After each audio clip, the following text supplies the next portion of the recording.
Hello Internet, and today's video is going to be another book opinion. Those videos in which I tell you my opinion on a book, and today's book is going to be The Savage Song by Victoria Schwab. This is a YA book by her, and this is the first in a duology. So the basic premise for this book is there is this city called Verity, and one day, just like no one really knows why, but crimes and violence that resulted in human death also had the consequences of birthing monsters. Depending on the verity of what type of crime was being committed, different sort of monsters would be born out of that violence. So if like it's killing one person, it would result into this, but if it's like a whole cuddle of people that feel this sort of way, it results into a different monster, so on and so forth. And in the course of this book, we see two main characters, one being a human who is basically a mafia boss's daughter. Her father runs the whole city. She wants to be ruthless like him, and she basically wants to be a monster, right? She wants to be ruthless and cruel as much as you can when you're not technically allowed to kill anyone, but like that's what she wants. And then we get the opinion of a monster who is born out of this sort of violence and his unwillingness to be monstrous even though he was created out of violence itself. So we see these two characters meet, they interact, and all that sort of stuff. Things that I loved about this, I liked that Kate and August had this platonic relationship where they kind of had to help each other through these situations and struggles they were going through. I don't care what anyone else says, I do not ship these two other than platonically. I don't know. They're platonic friends, and I like how their friendship really helps them grow as people. Now, the one thing that I was sort of disappointed by was I was thinking that Kate would be a stronger character. I was thinking of her as being more of a ruthless mafia sort of character, but as you read this book, you realize she's not really as ruthless. I was thinking of her as like this monstrous human, and August as this like human monster, and then being like opposites of each other and coming together in the middle. Now, while August fulfilled my expectations of like a person being born a monster but wanting to hold on to humanity, Kate did not fit my description because I have read a lot of mafia stories and a lot of mafia fiction, and she just felt like somebody who was trying to play pretend. She didn't really have her heart in it. She was not built to be mafia or to be monstrous in any sense of the word, and that was fine and dandy, but because of like the way that I was picturing it, sometimes I was just thinking in my head that Kate needed to get it together because she obviously did not want the things that she said she wanted, and she wasn't willing to put her whole heart into it,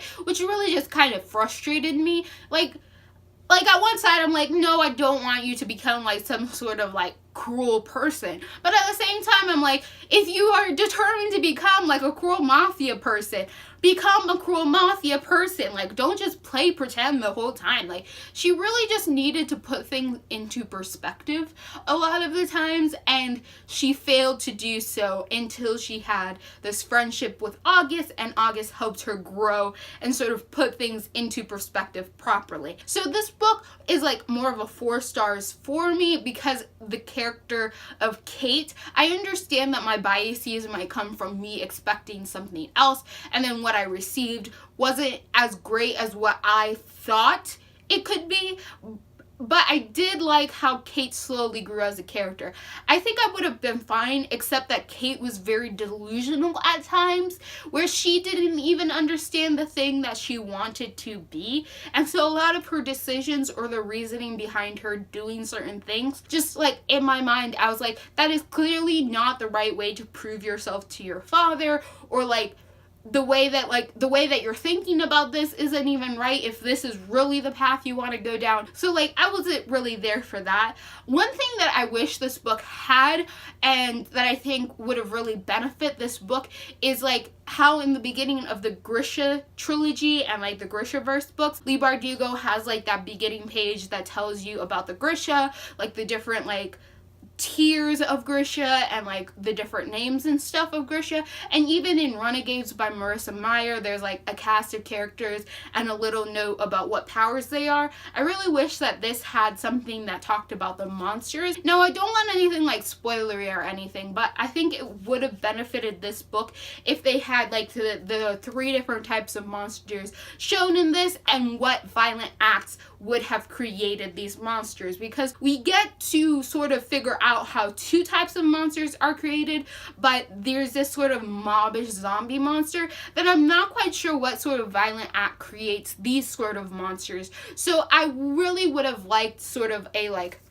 a little page that said, this monster likes this thing, this is how they survive, these are their powers, they're created by this act of violence. Like, nothing really extensive, but I think that just would have helped me in the course of this book, because I never really figure out what created the little zombie shadowy ones that lived under the tunnels. And like, I guess we're not supposed to care, but I, just being the person that I am, was like, but how are they created? Because I kind of figured out the other 2, but how is this one created again? You didn't tell me. I think this book is really good. I like the addition of music. I like how like different monsters had different abilities or properties basing on like how they were born and like how they were created. And like there's just this whole concept of violence begets violence begets violence. Like the more violence you add, the more violence you get.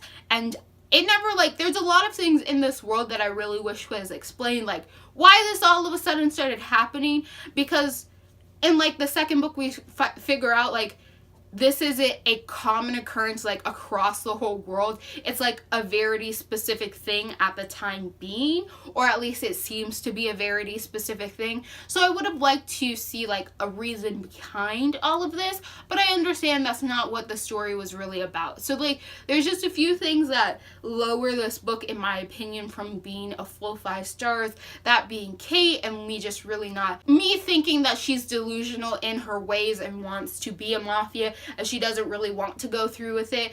And then also that I would have really liked a little bit more explanation of how these monsters came to be in general, just in the course of why this happened to Verity all of a sudden, because apparently the world didn't start out this way. This just one day started happening.